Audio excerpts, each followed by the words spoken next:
And we are live with another episode of the Andor Aftershow.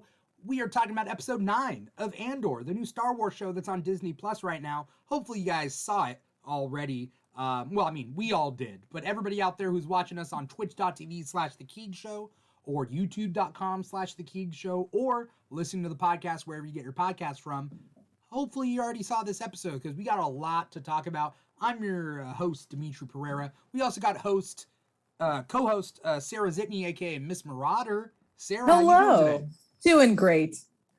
Doing great. It's the 4 days after Halloween and before Christmas officially starts on November 5th. When does Christmas time start? Right after Halloween? Sure does. I have to get through Black Friday, or like Black Friday is the kickoff for Christmas time for me. No, I think that Thanksgiving is a trash holiday. I don't care for it. And I go straight into Christmas. Okay. I love Halloween, and Christmas is like right behind it by a hair. So yeah, I go hard from September 1st to January 1st. Interesting. I mean, I'm going to ask our guest today. We got Kris, aka Star Wars lawyer, here on the show. How you doing, man? We're out here. We're live and in living color. We are. Yeah. We're bringing the color to podcasts where nobody can see us. Exactly. They know. They know. They know though. They know. You were on the Obi-Wan after show, the Kenobi after show. Yep. Episode 6. I think, was it the season finale? Was it the finale episode? I think it was 5. Was it 5? Okay. I think it was 5. Okay. Welcome back. Yeah, it's good to be back, and what an episode to come back and talk about. Oh, I've been loving Andor. Have you been loving Andor? Yes, and I've also loved like that. I feel like I don't have to talk about it. You know, like for the people that aren't enjoying it, you know, like that's fine. But the people that are enjoying it, like I can talk about it. You know, I don't have to defend. You know, like I feel like I don't have to defend the show. You know, like yeah. It's just like it feels like the people that hate the show got off like after the first couple episodes, and it's like cool, good, do that. Yeah, you're right about like the whole defending thing, but like, what are your thoughts about like let's just say the most recent one because again you were on the after show for Kenobi. How would you compare Kenobi with this show? So this show, I feel like does a better job of in letting the audience breathe in the world. Yeah. Whereas Kenobi, you had those intimate storytelling moments, but they were overshadowed by the peaks that were the big moments when it came to characters that we knew would clash, that we wanted to clash. And there was time for, you know, characters like Reva and Leia to have their moments, but it was overwhelmingly shadowed by the rematch of the century.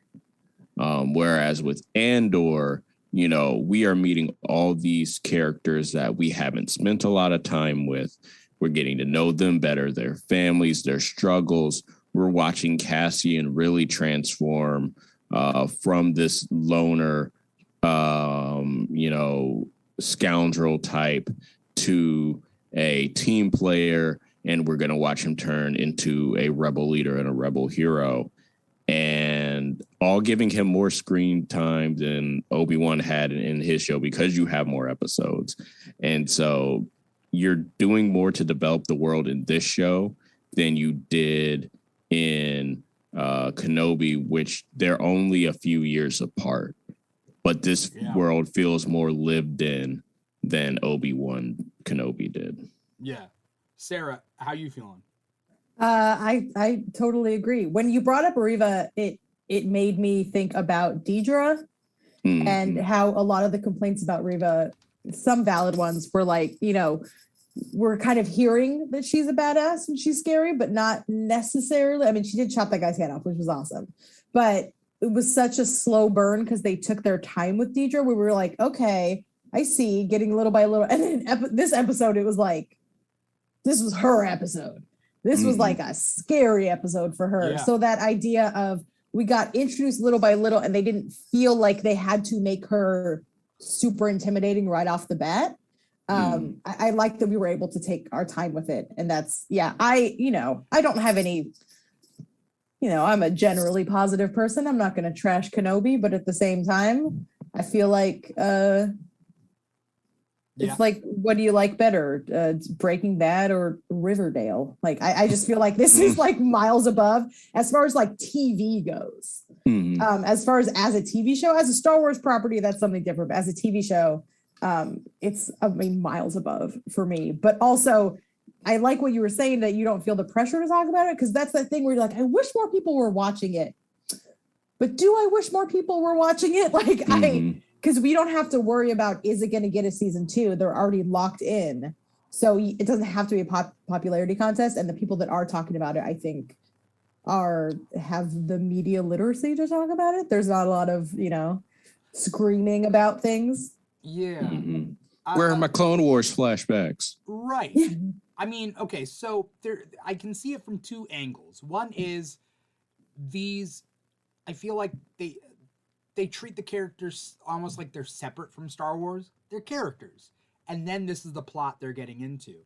But then is it also unfair for me to judge Kenobi and Boba Fett and Mandalorian by the fan service? Because those are characters that people know. I mean, not Mandalorian and Grogu, but like Boba Fett and Obi-Wan, by virtue of being characters that we know and we've seen before, we have a level of expectations for them, versus most of the characters from Andor do not. But like, is it fair to compare them? I think they're both trying to accomplish different things. And I do think there is fan service in Andor, but it's fan service that services the plot as opposed to fan service like the Mandalorian with having Boba Fett in there. He is, you could say like that was fan service, but he serviced the plot going forward because, it was like, okay, he was looking for his armor, and then he was going to say like, your safety and the child's safety for the armor. Child's gone now. So, you know what? I'm not going to go away until this problem is solved for you. And then with Luke, Grogu has to go be with a Jedi to complete that part of the arc. Do they undo it in an episode? Not even in the series? Yes. But there was a purpose. Yeah, I'm so bad. I feel like that Boba Fett being in The Mandalorian is good fan service, and The Mandalorian being in Boba Fett is bad fan service. Yeah. I will die on the hill. I hated it. I hated everything about it. It made me so angry. I'd say the episode raged. I say the episode dedicated to him was him being there like as backup, like in the finale. Yeah, that's fine. But like, I mean, I absolutely loved seeing Luke and Ahsoka together. Like, Ahsoka's my favorite prequels era character. Luke is my favorite Star Wars character. Seeing the two of them together made my heart joy. It filled my heart with joy. I was like stomping on the ground when I saw it, But at the same time, I would love to see that in Mandalorian season 3, episode 1. Yeah. Here's the thing, the way I sum up Andor, again, for anyone watching this or listening to this who have watched or listened before, you know what I'm saying. But like, Andor, you take away the Star Wars title, Andor is just a future dystopian fascist kind of story, science fiction story. I love it. When I was watching this episode, I watched it 1.5 times. I was watching the rows of prisoners in their white uniforms, and it only happened the second time around that I thought this. I was like, is no one here force sensitive? No one in the line of the prison or whatever, no one's force sensitive? But then I realized, why the fuck am I thinking that? Like, no one need, like, as far as I'm concerned in Andor, the force does not exist.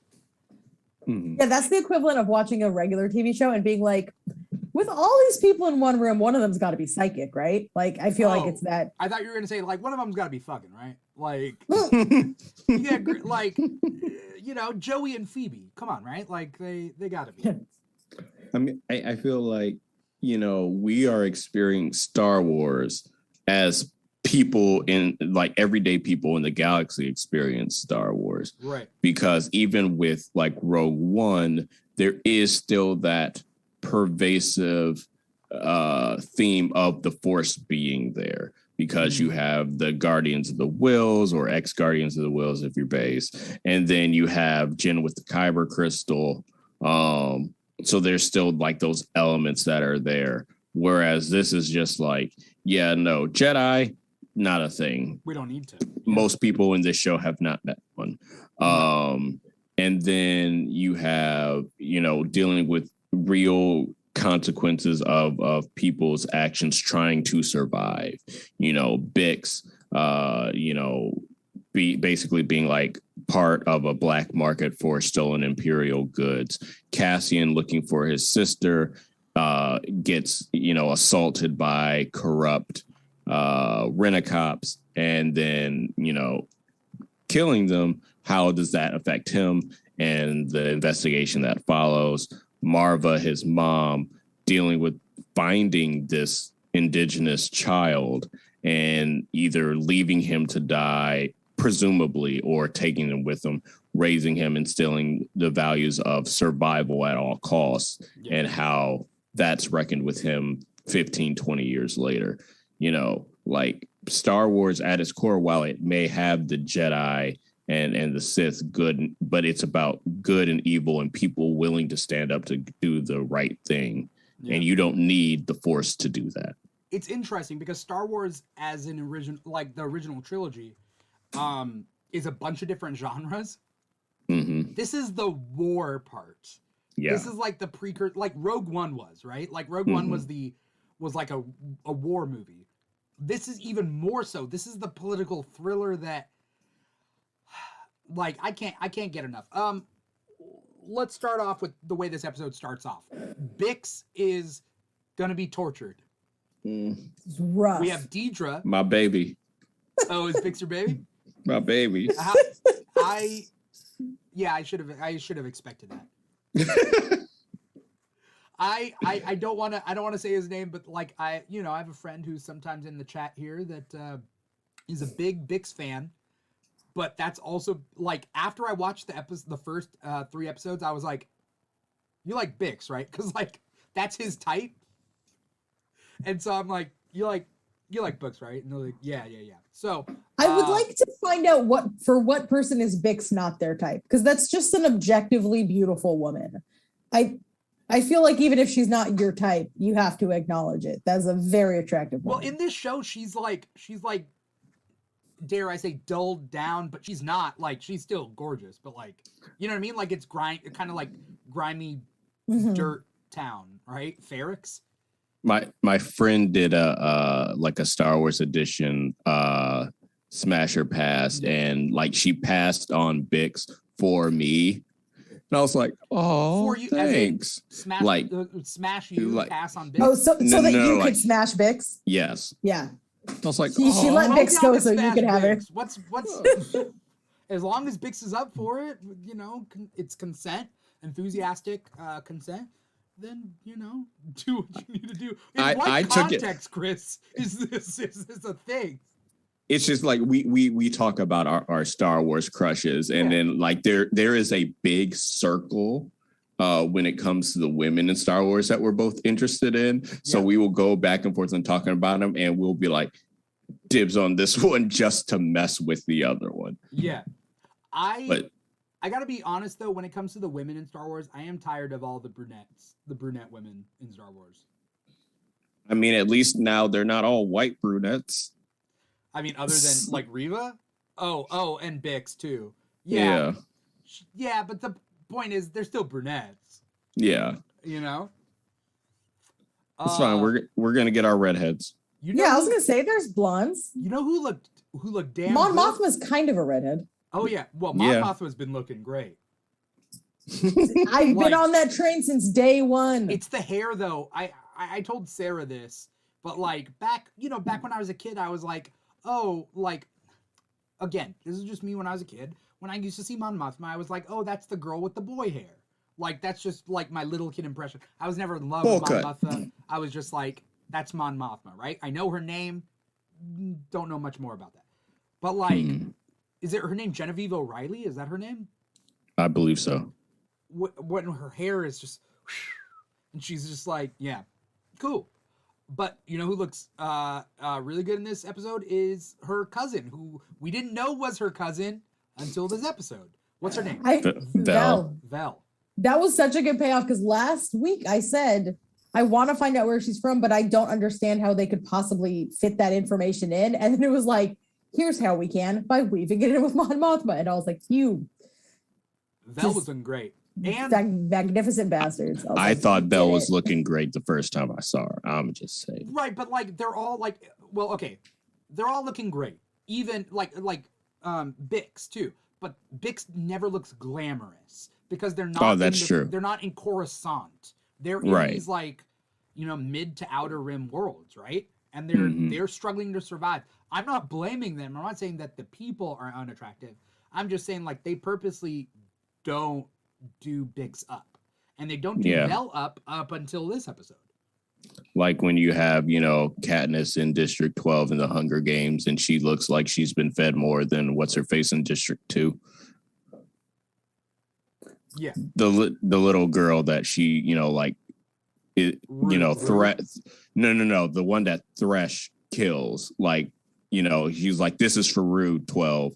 You know, it was just like, why is this like girl that's like 5'2", probably like 80 pounds taking on Katniss, who looks like she's, you know, like 120 pounds and like 5'8", you know, like she's got some weight on her. Like, why, more you than know, that, but yeah.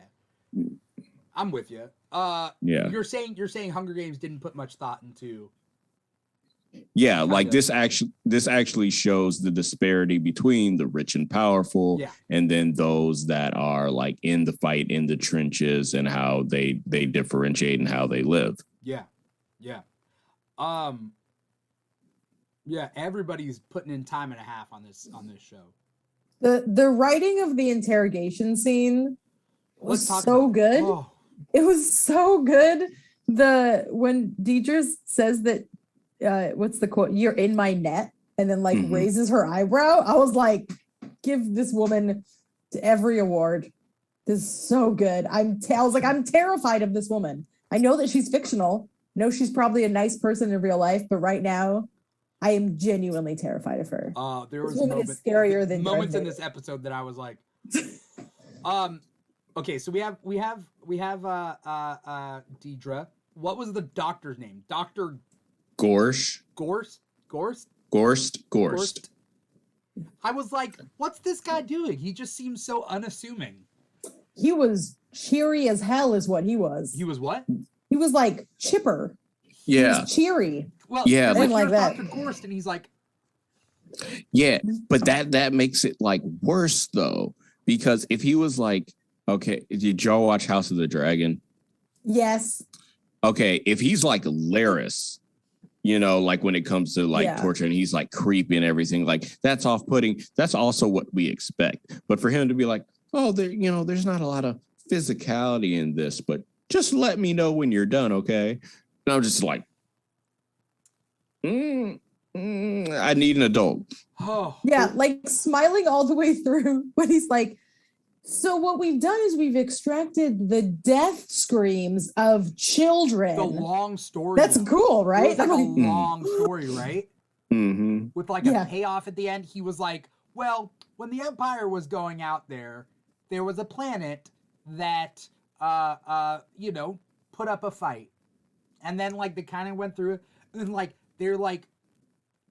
they were they found them dead and screaming underneath the bridge or something yeah, they found the Imperial worker or officers hiding in like the under the bridge of the ship, as far away from it, like in emotional distress, I think he said. I didn't realize that. Okay, yeah, that makes more sense. I thought the aliens were underneath the bridge. Oh no, the aliens were dead, and their death rattles is what scared the ever-loving crap out of them. There's a real theory that there's a kind of a subsonic like frequency that puts us on edge as human beings.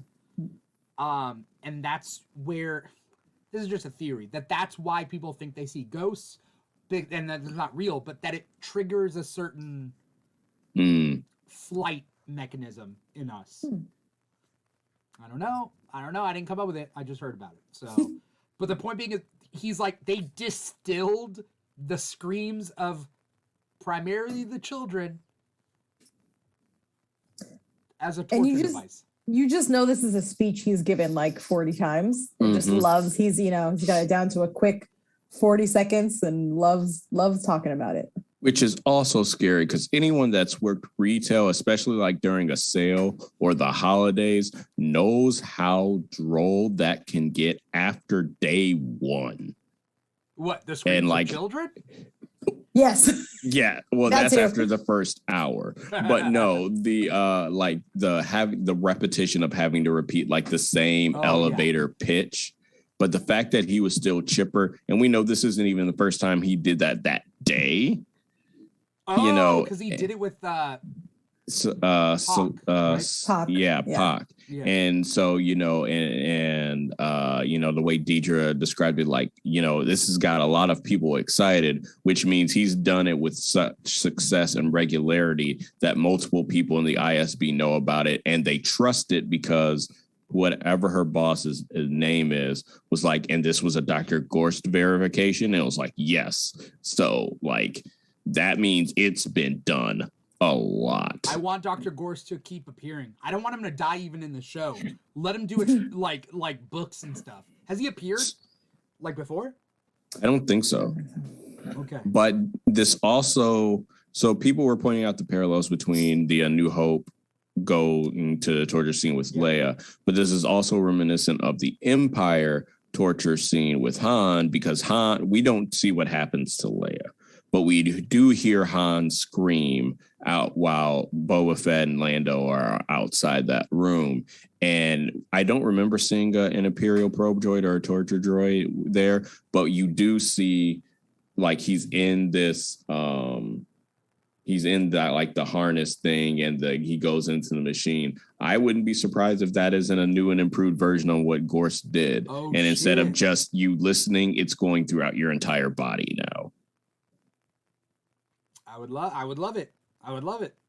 That part of me was like, I could do it. Like the people who are like, I could fight a bear. It's like that. That's the way I think. I'm like, whatever. I just think about like something different. I know I wouldn't be able to handle it. I need someone to. I'm gonna do this edit later. Is to put the when they put the device on her head to do that like screaming cowboy song. What's the screaming cowboy song? Oh God. Okay. Let me see if I can find it and For some send it reason, to I'm you. thinking about Cotton Eye Joe. No, it's something different. It's something completely different. It's like it's some random person made a song, and this one part of like after the chorus has this like old man sort of like superimposed over the sky singing but screaming, and it became a meme. Okay. I'm about to send it to you on Instagram. When you said that, Dimithri, I was like, yeah, I could probably do it. And then I was like, wait a minute, I cried watching Coco tonight. I don't think I could listen to the death screams of children from an alien species. But like I don't know. There's a couple of different plot lines, right? There's the prison. There's this Bix thing. There's Deidre. There's Cyril. Yeah. I was going to say it's important to note that we do cut from the torture scene to the prison briefly so that you can hear that Olaf only has 41 shifts left, and then therefore he's definitely going to die in this episode. Mm-hmm. As soon as they were like, you got 41 shifts left, man. And I was like, well, that guy's dead. Yep. Fucking Olaf. That guy's going to die. Every scene in that prison stressed me the fuck out. Mm-hmm. Every scene. I thought Olaf was going to lose hands when when the guy's signing real fast and he's like, I can't tell what's going on down there, and then like Kino, which is Andy Serkis. Andy Serkis' Serkis. character, he's like, and like he's all about order, right? Because he's just like, I'm running a tight ship, we do our time, we're out of here.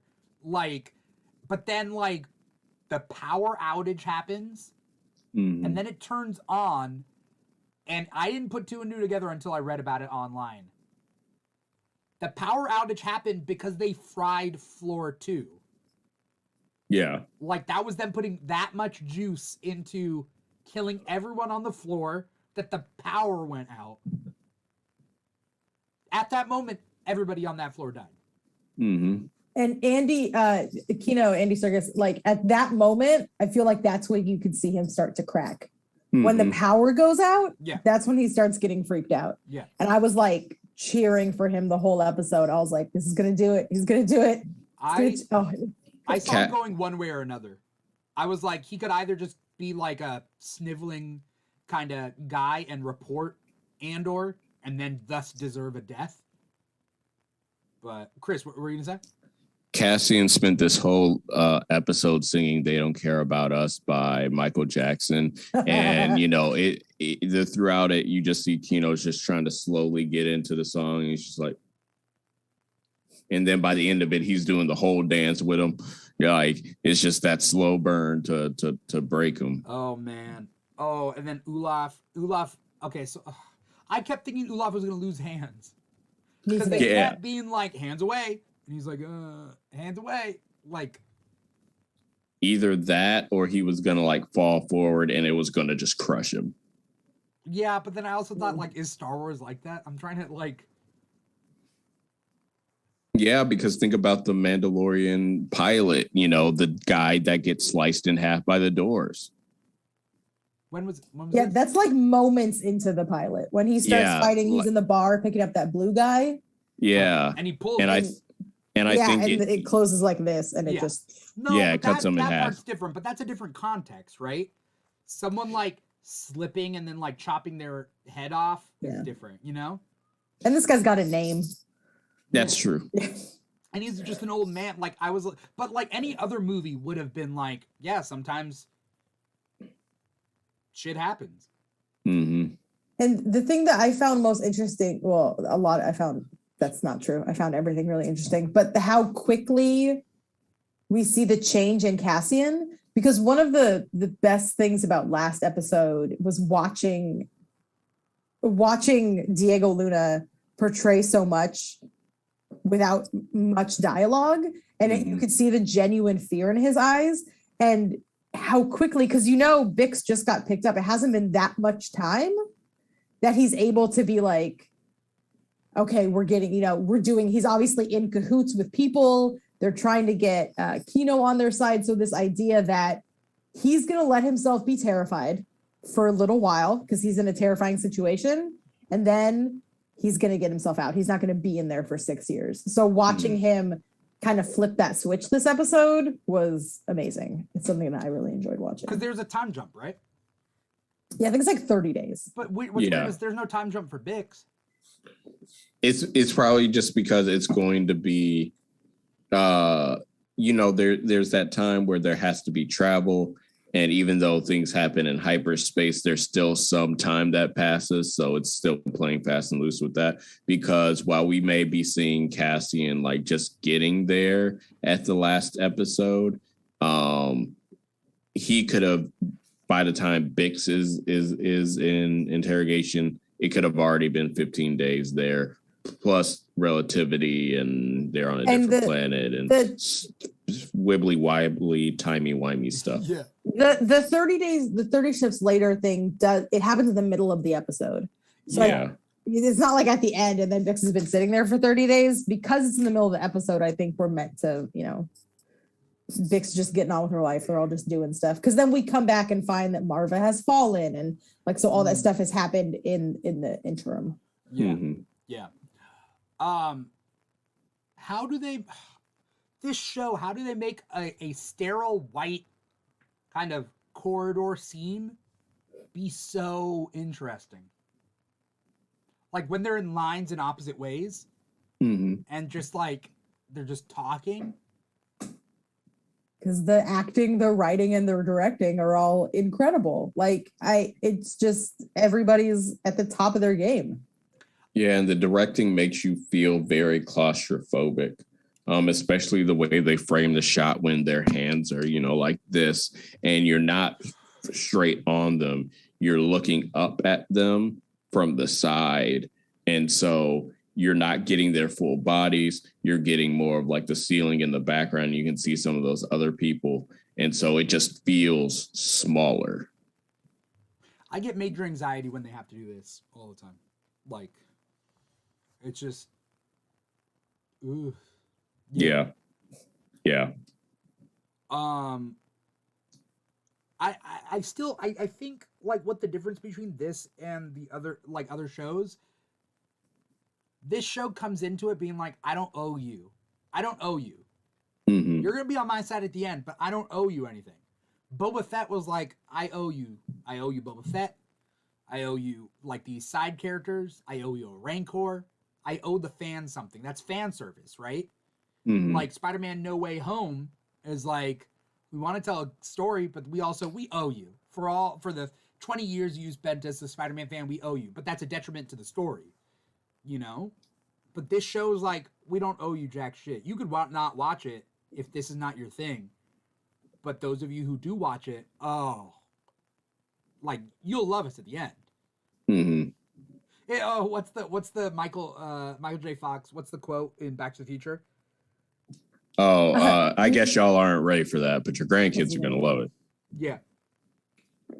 Yeah. I feel like that's why season 1 of The Mandalorian is so good, because I think it had that same outlook of like, we don't, you don't know what to expect, so we can do whatever we want essentially.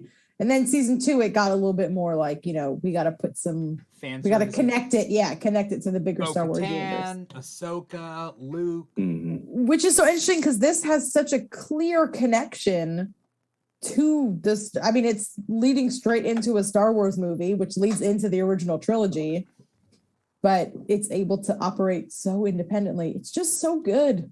Mm-hmm. I keep telling people, I'm like, you got to watch it.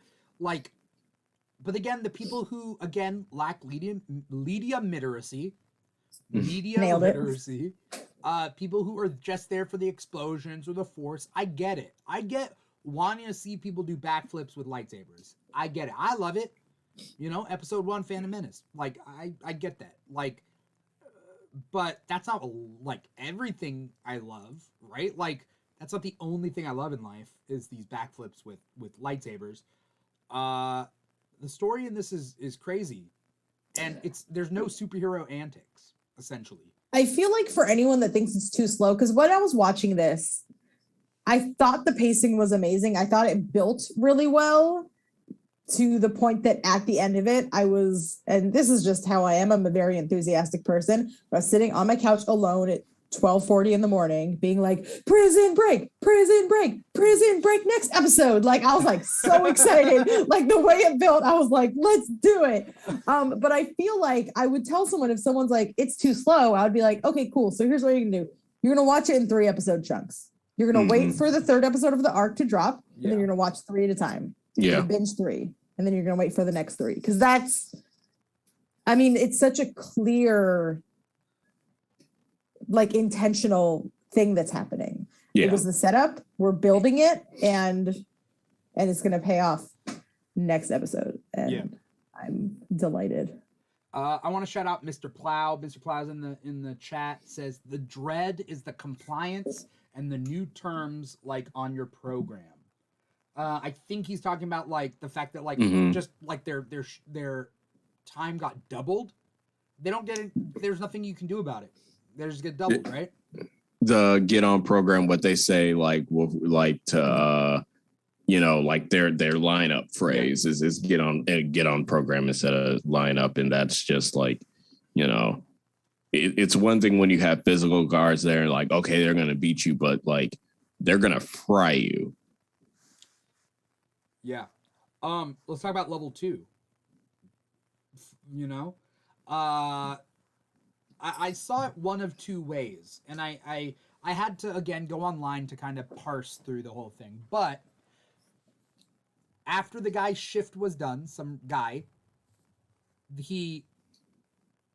I thought instead of going home, they put him on just a different floor to hide him. And then when people found out, then they rioted, then they killed everybody on the floor to stop that information from coming out. But then I read online that it wasn't necessary. It was that, but he was supposed to get transferred to another prison. And through the bureaucracy, got accidentally transferred to the same prison. Because if they constantly moved people around in the same prison, word would get out no matter what. But rather, this was the exception to the rule where instead of, going from A to B or B to C, they went from A to A in like a weird round trip just to a different floor accidentally. And then they were like, oh yeah, like this guy, they're not letting anyone out. Because that's the hope, right? The hope is like they will one day get free. Their freedom is after their time. Yeah, I thought that he was supposed to be released. Yeah. And they made a mistake and didn't transfer him out. And so once they, then they're like, oh crap. Well, all right, let's just throw him on 4 or throw him on 2. Yeah. So, and then we'll just make milk this out. And then, people on 2 were like, wait, no, they're never going to let any of us out. And then, they couldn't contain it. So then they're like, fry all. My understanding of it is that they're just everyone that's a prisoner is getting transferred prison to prison. Yeah. They messed it up and accidentally sent him back to the same prison, like you were saying. Okay. And then it's when people realize nobody's ever getting out, because that's why they euthanize Olaf. I want to say Olaf. That's why they euthanize him instead of helping him, because it doesn't matter. He doesn't have 41 shifts yet. No one has any shifts left. They're all just going to get, transferred it's out. Pord. As far as I can gather, it's because of the new Pord, where they're just never going to let anyone free. Maybe back then they used to. Maybe before Pord got passed and they doubled everyone's sentence. But now with Pord, no. Yeah, it's very like Guantanamo Bay. Like it's very like you're never getting out. You're just going to be stuck here forever. I thought that was Melshi said it last episode when we first met him. Don't look at the clock. It doesn't matter. They're going to keep you here as long as they're going to keep you here. The number of shifts doesn't matter. And that's true. That's exactly the situation, which is horrifying. Because then Olaf has a stroke, and then they euthanize him. And the doctor is the one who tells them the truth of what happened on level 2. Because he's a prisoner too. Yeah. Yeah. And then at the end of that scene, and it finishes the episode. There's other stuff that happens in the episode, but finishes the episode like, how many guards are there? Never more than 12. So good. Now he's singing "They Don't Really Care About Us." This show is so good. I do want to talk about Cyril. Yeah, let's talk about Cyril. My man is down bad. This man is singing "You Don't Belong" or "You Belong with Me" by Taylor Swift. He's got a lock of Deidre's hair in his private box. He's holding up the sign in the window. Are you okay? Yes. Like this man straight up stalked her. Yeah, but is it because of his obsession over Andor though? He thinks she shares the same obsession as he does. Oof. He thinks they're peas in a pod. Yeah. I don't know where this is gonna go. When he grabbed her arm, I had like a physical reaction to it. Yeah. I was like, I thought she was gonna just like chop him right in the neck. It's what I was hoping for. I just really want someone to punch Cyril in the face. Some people online were essentially saying that they both have this she's not gonna punch him because he's the it sucks for her, but he's the only person who believes in him. or in her. I mean, he's the only person who believes in her, like to that extent, like is all like behind her. Like she gets a lot of pushback elsewhere. Like sure, that older whatever guy on the ISB, but like this is somebody who actually like looks up to her. But believe in me from a distance, please. yeah, but then she does have backup. Like that one guy who's always he has the clipboard. Yeah, it's like her assistant. Yeah. But then I was like, what's his deal? I started the season being like, I can't wait for Deidre and Cyril to team up. And now I'm like, Deidre, baby, you are miles above this man. This is a little rat man, and you are a queen. Obviously, she's doing despicable things, but like, Yeah. But the desperation, I mean, that actor, good on him, because the way he can make his eyes that watery, I'm floored. Like I don't think I've ever seen someone play pathetic like so earnestly, like genuinely. Like if he wasn't so creepy, I'd feel bad for him. They are okay. Look, I don't want to. Okay, well, first thing I want to shout out Akil Danani out there. He says, but then he said, quote unquote, "There's beauty in the galaxy." He's thirsty, is what Akil says. He's down bad. Yeah, down galactic, but he doesn't in the galaxy. But he doesn't acknowledge his position in being super thirsty. I think that's my problem. Is he needs to be begging at her feet at how amazing she is, and instead he's like got a weird like you need me, let's work together thing. It's like you guys, you are not equals. He's like you're like me. No, I'm better than you. I'm not involved in this Nazi romance. I'm not involved in this. So like I'm not rooting for anyone here. No. You know, in this Nazi romance. I'm rooting for Cyril to get punched in the face. That's what I'm rooting for. He's gonna die. Like, I don't think he is. At some point, like, is there a movie where like somebody gets really, really enamored with a serial killer and then teams up with the serial? There has to be a movie like this. I don't know what's like, and then in the end the serial killer kills them. Natural born killers. There's watch the latest Halloween movie. That's all I'm gonna say. Oh yeah. I read up on it. Yeah. Akil says, to me, he reads as a basement dweller internet fash. I think a little bit of validation from Deidre is more than enough for him to fall in love. Yeah. Where was Cyril on January 6th?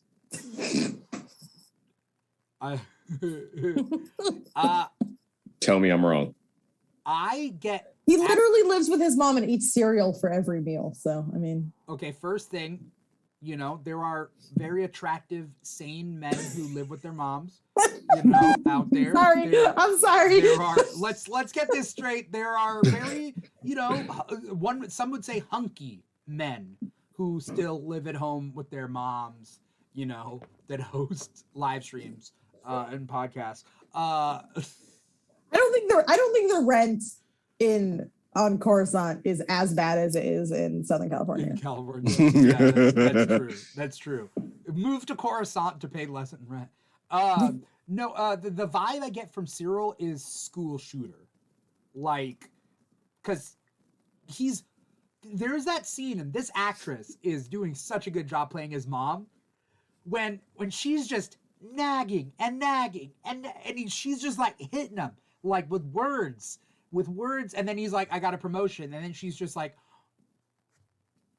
oh, like it's. I knew you would. I knew they'd see your promise, and I'm like, oh no. We're just peering into both Cyril and Deidre's kinks. What? Digging into their kinks. He's like, mommy? I'm sorry. Mommy? I'm sorry. Yeah, exactly. It's exactly it. It's very Freudian. Sigmund Freud is just leaping for joy in his grave. Yeah, this is the type of relationship where he'll think himself an equal. Okay, I'm just painting a picture. Deidre does something, actually gets a win. He's like, you know, we couldn't have done it without each other. And then he puts out his hand and she like pushes him off a platform, like that kind of thing. You know what I mean? Mm-hmm. Like I see this, like if he disrespects her like that, if he's like, we make the world, like if there is a Luke and Vader moment where he's like, come with me and we'll rule the galaxy together, but he's just his little shit, Deidre will just kill him. What has he actually done for her? She gave him some information. Yeah, confirm what she wanted to know. Yeah, like is any of the intel that he's given her invaluable? I mean, he shaved. That's what we got. He shaved. It was the final piece of the puzzle that could get her to access? to access, to say that there's this widely coordinated rebel effort. That's not to say she couldn't have gotten there elsewhere, but he was a more pragmatic vehicle. But at the same time, I think one of the reasons why she doesn't bring him into the fold is for the simple fact that, like, if you look at the report, his former boss told him no, to leave it alone, and he didn't, and this is what happened. And while she also has that same kind of mentality, she's a lot smarter than he is. Like, where she was able to game the system from the inside, he just straight up disobeyed orders and then got people killed and screwed everything up because of a bravado sort of thing, right? There's a very Game of Thrones theme. Sorry, Dimithri, I'm gonna do it again. Where it's like, as long as you don't you stop talking shit on people who live at home with their I will. I'm so sorry. You guys could say at some point on the after show something like really mean about single mothers, and I'll be like, fair. I would never do that. Why would I do that? Never. What? So, there's a very Game of Thrones thing where like these terrible people become a king or a ruler, and you think that you can control them. And the phrase is something along the lines of, it's hard to control a dog once you put a crown on its head. Mm-hmm. And that's very much how I feel about Cyril, that she's like, I already know you're out of control. So I'm not going to bring you in because I know I can't control you. Yeah. Whereas like with the Game of Thrones ones, they're more like Rottweilers, and he's more like a Chihuahua, where it's like he does have a pathetic, shaky energy, but also he will rip your ankles apart. Yeah. Again, I'm afraid. I don't know what's gonna. I keep vibes. I keep seeing people say that he's going to turn into a rebel, and then there's also the fact that on allegedly on the Lego Star Wars: The Skywalker Saga, he is not the villain class, he is the scoundrel class, which is the same class as like Han and Enfys Nest and all of them. And I'm just like, nothing in this show shows that he would be a scoundrel. He's in the Lego game? Yeah, they did an Andor pack. Oh. Maybe based off the first 3 episodes? He's still not a scoundrel. He's a straight up villain though, because like all the stormtroopers and like Imperial officers are in the villain class. Yeah. So he would fit there, and so I'm just like, also Lego has a huge propensity of spoiling things with their toys. So, but then they also do the opposite with Marvel too. Yeah. Where they put out fake spoilers that aren't spoilers. Yeah. So it's a dice roll. But they would have to do some serious work. I do think they could pull it off, but I don't like it. I don't want them to. I don't like what I'm hearing. As much as I hate the vibe, I like the vibe that's going on. You know, and I'm also going to say that, I mean, this is also due to a lack of diversity in casting, but I'm a little tired of pathetic white men being redeemed and forgiven for their crimes. Yeah. Like, and most other characters don't get that. Yeah. Like the only one we have right now is Reva, and then probably Iden Versio. Lando. And Reva. Lando did nothing wrong. I mean, he betrayed Han to the Empire.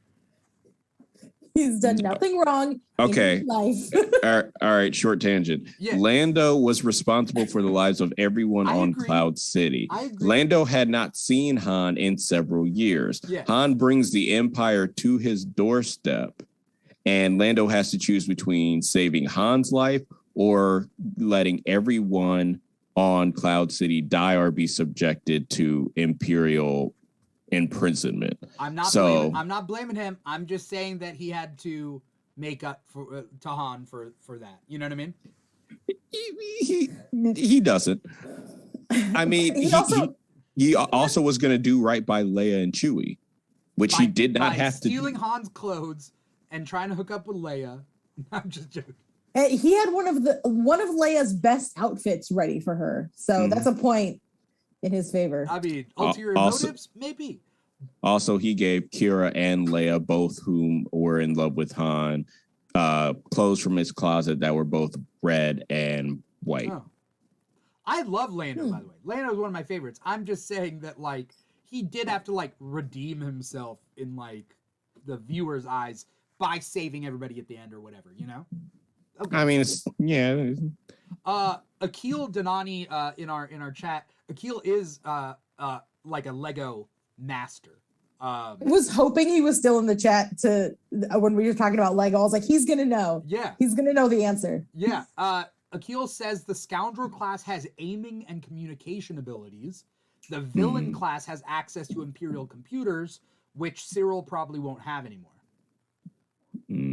So maybe that's the difference between the scoundrel and the villain. But we also haven't seen him like shoot. Yeah. Or communicate properly. Yeah, so he communicates a terrible vibe. Yeah, maybe just not put him in the game. Put like you could put Deidre in the game. Like she doesn't have to shoot, but like as the villain class, like she can obviously use the villain. Yeah, the terminals, and she's not. Also, I don't think we have any ISB officers really in the game. Oh, Akil says we've seen Cyril plan poorly, but not communicate.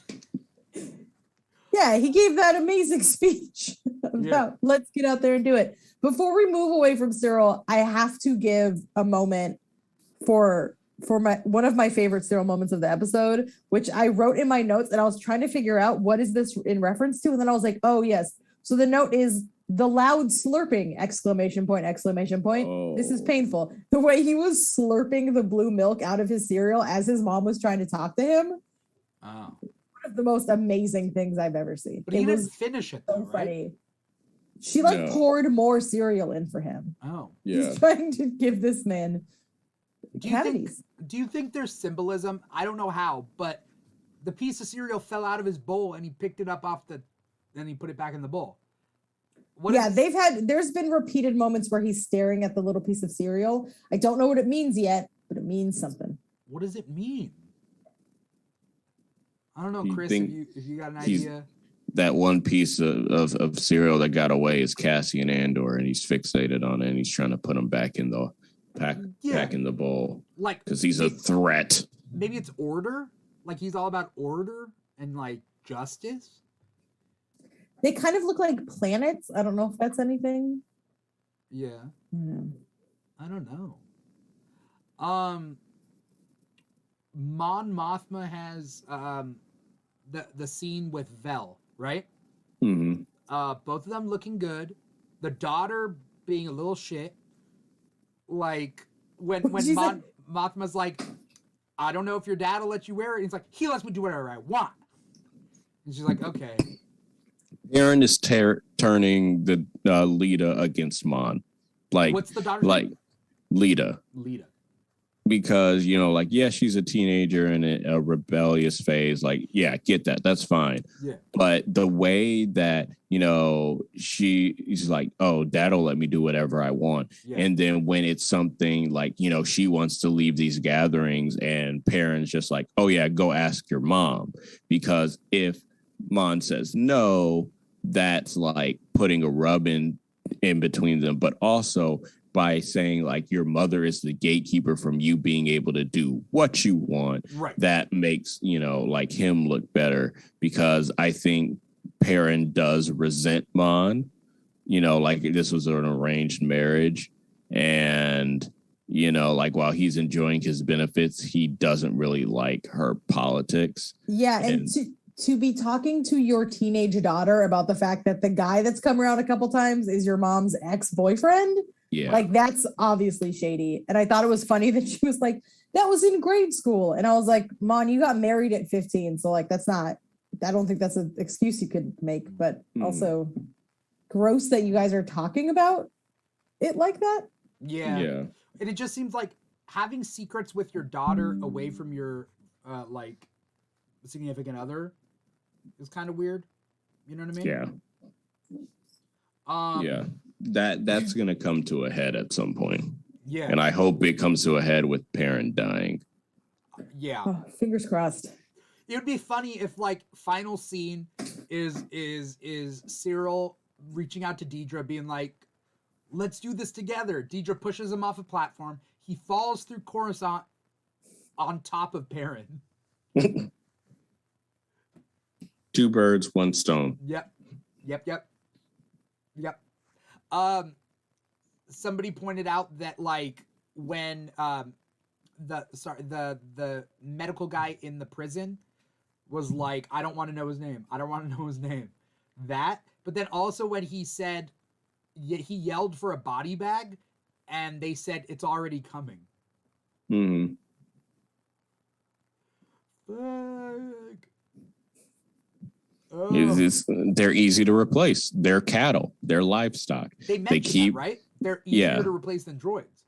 Yeah, they keep them well fed with this bland, soylent green like food. It is very and they reward them if they do well with better food, like they're prize fighters or something. So you have that crabs in the barrel mentality. So you don't keep them really organized and they're going after against each other.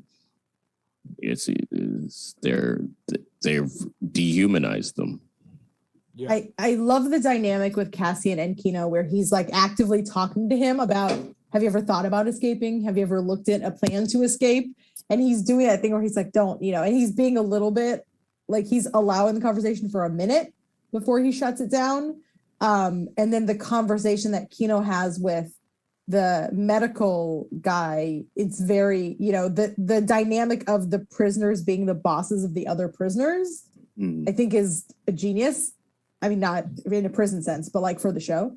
And the dynamic is so good when he says like, keep your people in line. He's like, wait, what are you talking about? Like watching Kino unravel like that was just masterful. I loved it. I'm excited.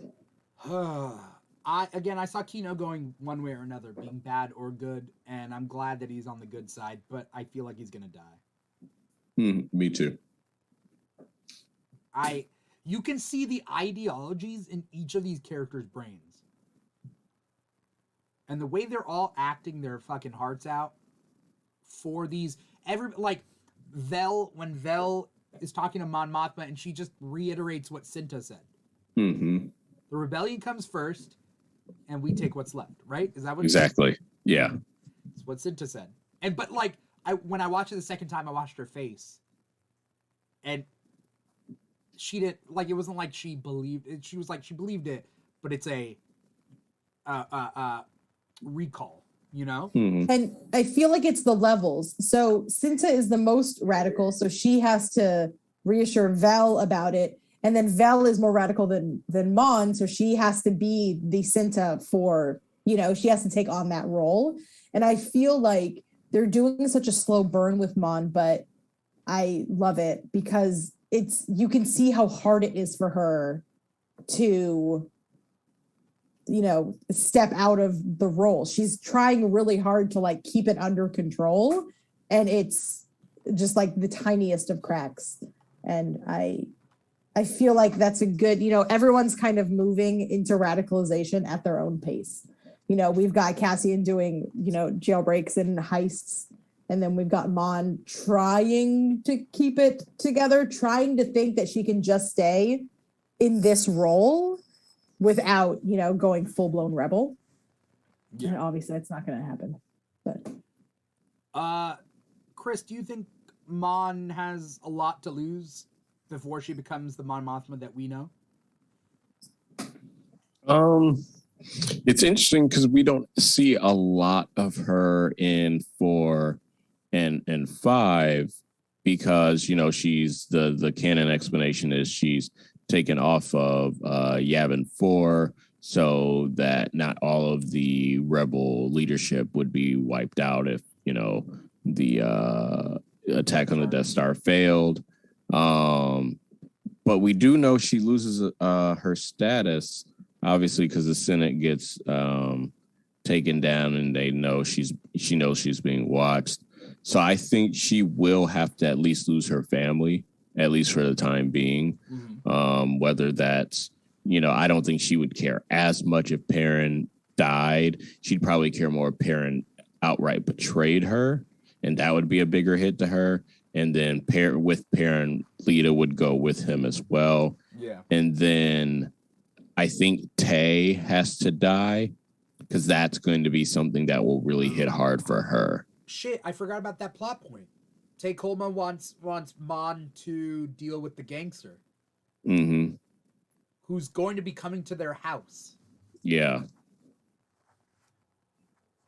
Yeah, I agree. I think that they've made Perrin unlikable enough, and they've made their dynamic awkward enough that just killing him is not going to do it for her. I think he has to, like, betray her in a serious way, and I think that might be or kill through Tay. Yeah, I think if he gets Tay killed, that might do it. But also, maybe you guys can help me because I'm not a lore master.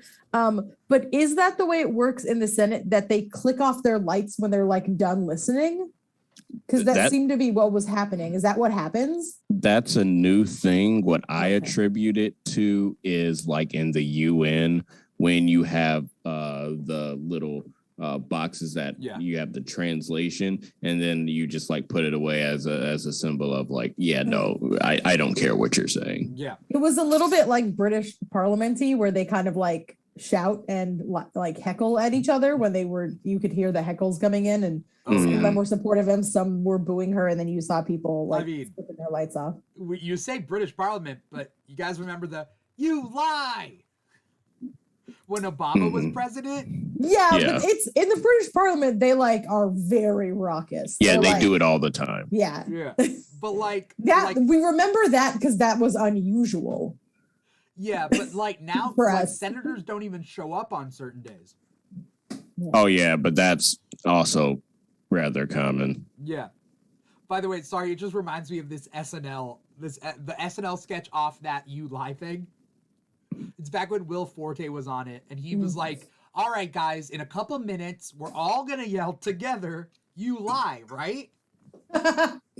And then they say, yeah, but then like Will Forte goes to the bathroom and they're like, okay, never mind. We're not going to do it. We're going to change our mind. And then he comes back from the bathroom and he yells it out. Anyway, they dissolved the Senate in episode 4. But like, it's very interesting.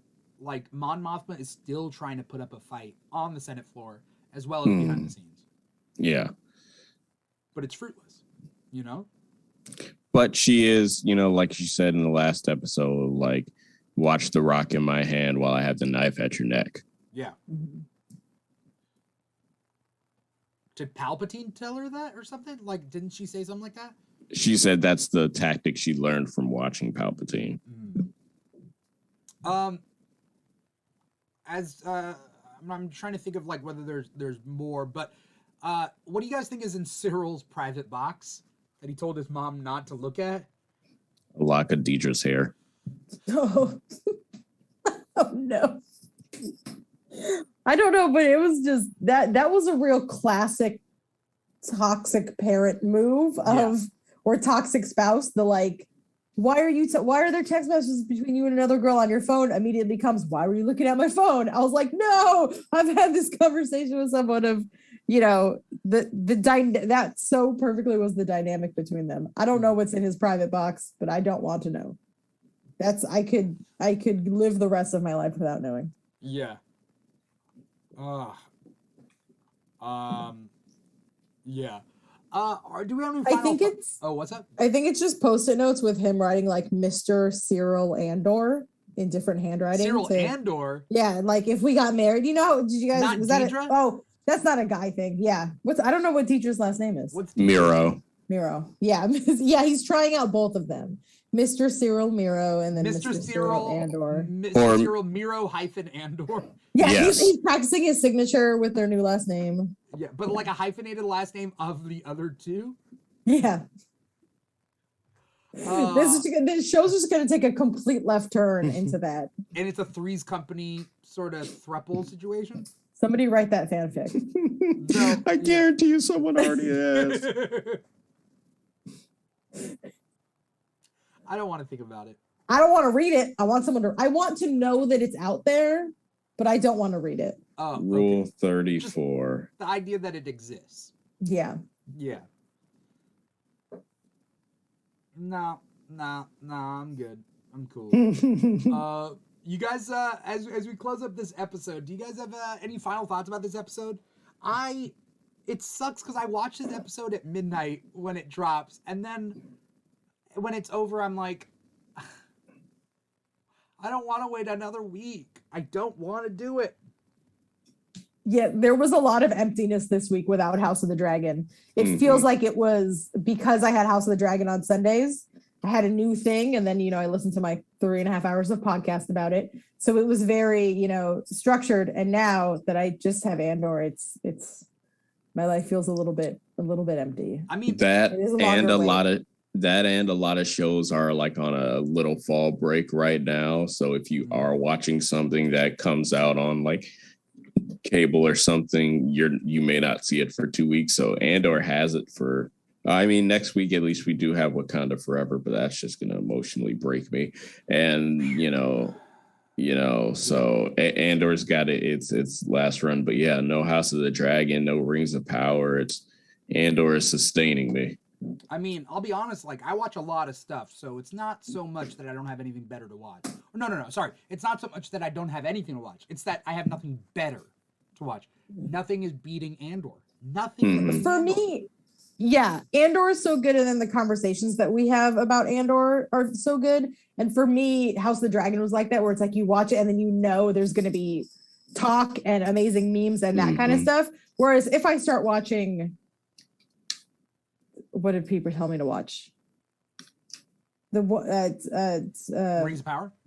No. Oh. I've never seen Lord of the Rings. It's all right. I feel like I can't start watching it. Succession, where it's like if I start watching that, that's fine, but I'll just be alone in my house watching Succession. I won't talk to people about it, so yeah. Do we think that this show could be watched and binged in like once the season's over? Not in one sitting. Like, wouldn't it just be the longest political thriller of all time? Like you got to let it breathe. Oh, yeah. Like, you have to breathe after episode 3. You have to breathe after episode 6. And we'll see if you have to breathe after 7, 8, 9. But you may have to breathe after this episode. Yeah. Yeah, I feel like you would have to watch it in chunks. It's like Stranger Things when season 4 came out and all the episodes were like an hour and a half long. Oh, that was a mistake to binge it. Binge that. My God. I did, and it was bad. I don't like binging like bulk release like stuff. I think that if Disney Plus releases have taught us anything, it's that I think Netflix should go back to a week by week with their big kind of tentpole stuff. Because they started off with a bulk release. Oh, sorry. Like House of Cards and yeah. And I guess I meant back to the way TV used to be. Oh, yeah. I think that because with Stranger Things, it was like everyone was talking about it for 2 weeks, and then it's completely out of the cultural conversation. Imagine WandaVision if it got released all at once. Oh no! All the memes, all the theories, everything would be lost. Mm-hmm. We need it. TV culture needs weekly releases. That's my opinion. Hot take. Yeah. It's not that hot take. I don't think it's hot. It's not. I think that's a correct take. I think that's a good take. I agree. Yeah. We need to be able to talk about it. We need to be able to meme it, make jokes, have some fun, have some theories, Mm-hmm. give people time to like with this after show that we do, like somebody could watch this after show later if they haven't watched the episode yet, and there's still some time before the next episode, right? Mm-hmm. There's a little bit more leeway to catch up. Yeah. I'm just excited that next week we get to say it's the after show for episode 10. I feel like we don't get a chance to say episode 10 very much. Ever. Is this true? Yeah, I mean, what was the last Marvel or Star Wars show that had 10? They had 10 Nothing. episodes? I don't know. Nothing. Bad Batch. Most things good. We didn't do an after show for it, but yeah. Yeah, you're but right. that was the last show that did. Yeah. Yeah. Because WandaVision had 9, right? Yep, and She-Hulk had 9. This is 12. House of Dragon has 10. Game of Thrones Yes. always has 10. Yeah. Yeah. All right. Yeah, Rings of Power this season had 8. Abbott Elementary had 8. Or no. Yeah, but it's sorry. not done. No, Abbott Elementary didn't have 8. Yeah, sorry. Abbott Elementary's not done. I confused it. Reboot had 8. Because I watched both on Hulu. So Reboot had 8 gotcha. for its first season. Because that just ended. Yeah, sorry. Abbott Elementary's not over. Real quick before we go, Mr. Plow in the comments said, unsubtle hint at being a lesbian from Mon's husband. Mon's the parent. Oh yeah, he did not get that. He shot it at Vel, yeah. Mhm. Right? Like he knows though, right? I'm assuming. I don't think he knows. I don't think so. I think he was like, because I think he's still trying to think like, oh, either it's a phase type thing, or like he's just so ignorant that he's just like, And oh yeah, no, yeah. And so then, that's why I think Mon gave that smile, but looked towards Belle as opposed to like giving a knowing smile towards Perrin. Yeah. Mon hates Perrin. Mon hates Perrin. So As do we All all. my homies hate Perrin.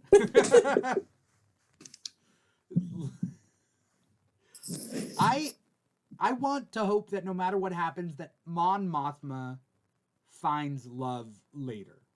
Maybe she doesn't need to. You can argue that maybe she's just a career woman through and through, but I'm saying like 10 years from now, 20 years, like after the battle of the second Death Star, after the Return of the Jedi, I'd like to think that she finds love. Something that she couldn't get with Perrin, If Tay lives. Do you guys think there's a romantic thing between her and Tay? Oh yeah, there's definitely chemistry there. Okay. Tay's dead. Oh yeah. Yeah. Yeah. Yeah. Yeah. I want to thank you guys both so much for coming on the show. Because especially, Kris, you're hitting a lot of shows tonight. Yeah. It's been a long day. I want to thank everybody out there for watching. If you're watching us live, you're watching us on twitch.tv/The Keeg Show or youtube.com/The Keeg Show. If you are listening to the podcast, which means you can't see our beautiful faces, but instead you're listening to our beautiful voices, you are listening to the podcast wherever you get your podcast from, Apple Podcasts, Google Play, SoundCloud, Spotify, or iHeartRadio, perhaps.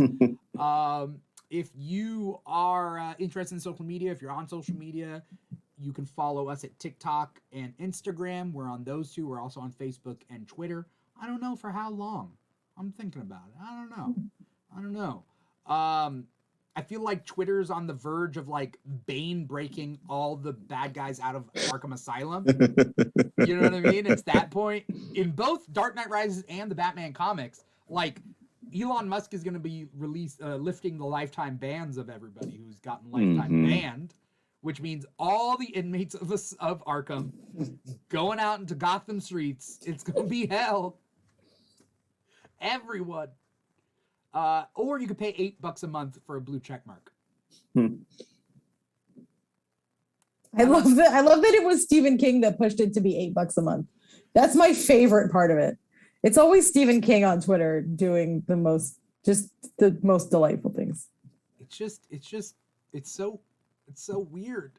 It's like paying a fee to prove that you passed a physical, because the blue check mark is a verification. You can just pay the $8 and just not get what's the point of the blue check mark then? Right.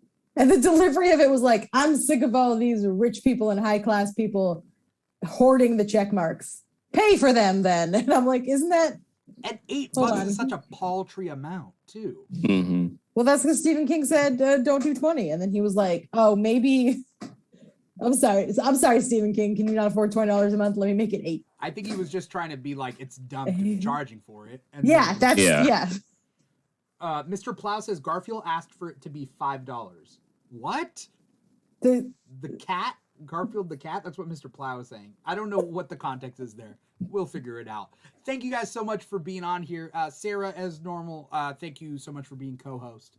Happy to be here. Where can people find you, Sarah? You can find me on TikTok and Instagram, Ms_Marauder. We've got some conventions coming up hot in the next couple weeks. So if you like adorable anime cosplay content, tune in for that. We Evie filmed a transition video the other day she's very excited about. So we're going to drop that one tomorrow. Nice.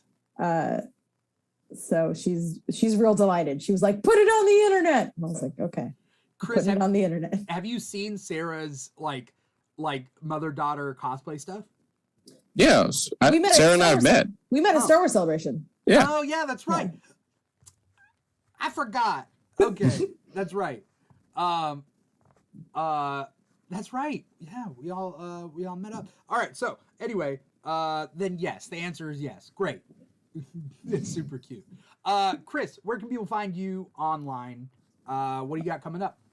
You can find me as Star Wars Lawyer on Twitter, Twitch, TikTok, Instagram, and YouTube. And also my podcast, Too Black, Too Nerdy, wherever you listen to podcasts. And as for things coming up, prepare for my arrival. It's censored. In Korean. What is it? It's Vader's belt box. Oh, are you putting together a Vader outfit? Yes. Does it work? Does it modulate your voice? Yeah, so I do have that set up. I really don't hear all that much of a difference. I can see that. Yeah. And I think like it does help a little bit, but I also think that's more of a how I can hear it type thing where it's coming out. So we'll see what happens when I have everything. I have the soft parts of the suit. I have the belt. Helmet's coming soon. I should have everything by the end of this month. Do you have to wear the groin piece too? Yeah, the cod piece, yes. Yeah, that's cool. It's a real specific question. It's the one thing that I was thinking about, the things you didn't name, and I'm like, yep. Yeah, so that came with anything that was like leather or like the soft part of the suit, so like the cape and everything. I got all of that. That all came together. The armor, the chest box, the shin guards, that's coming. It's from the same vendor, but separately. And the helmet is from a completely different vendor. That was actually the first thing I ordered back in June, and it takes some time. So that's fair. That's fair. Yeah, I got real excited about Evie's cosplay that I made for her, and I was like, you know what? We might actually like win the kids cosplay contest. And then today we saw on Instagram that Logan Dominic, that little kid that goes to all the Marvel premieres, is going to be at the con. And I was like, well, there goes our chances. Who's this kid? He's a little kid. He cosplayed Namor at the Black Panther premiere. He's done Moon Knight. He's done Black Adam. I think I know who you're talking about. 7. Like a baby cosplayer? Yeah, his parents make him these amazing cosplays, and he's 7, so he's always in the same age bracket as Evie. Oh no! And on LA Comic Con, she was like Kylo Ren, and she just wanted to do it just for fun. And then he rolls up, and he's Ghost Rider on a little tricycle that's decked out to be Ghost Rider's thing. He's got like smoke coming out of him, and I was like, "Cool, this is cool." I guess that's like anyone who went to high school with the Ball brothers. Like what? Because like supposedly they were ripping up high school basketball up in Chino, right? And like they were, and like nobody could keep up. And my dad rides his bike by their house and like obnoxiously talks to them, like really? He's friends with them. Oh, yeah, that's interesting. Yeah. And the youngest one was a freshman playing varsity, and they were just like ripping up the league. Yeah, that's I'm sorry. That's what Logan is to child's costume contests. Yeah, Like, he's the Ball brother of child's cosplay. it's like, your cosplays are amazing, but dang it. I thought I had a chance. I thought I was safe with an anime con because I was like, I've never seen him done an anime cosplay. He's never done an anime cosplay. So I was like, I think we might be safe. And then they posted it today and I was like, no. He rolls up in his Ghost Rider costume, but with like big chibi eyes. Yeah. It's like, what?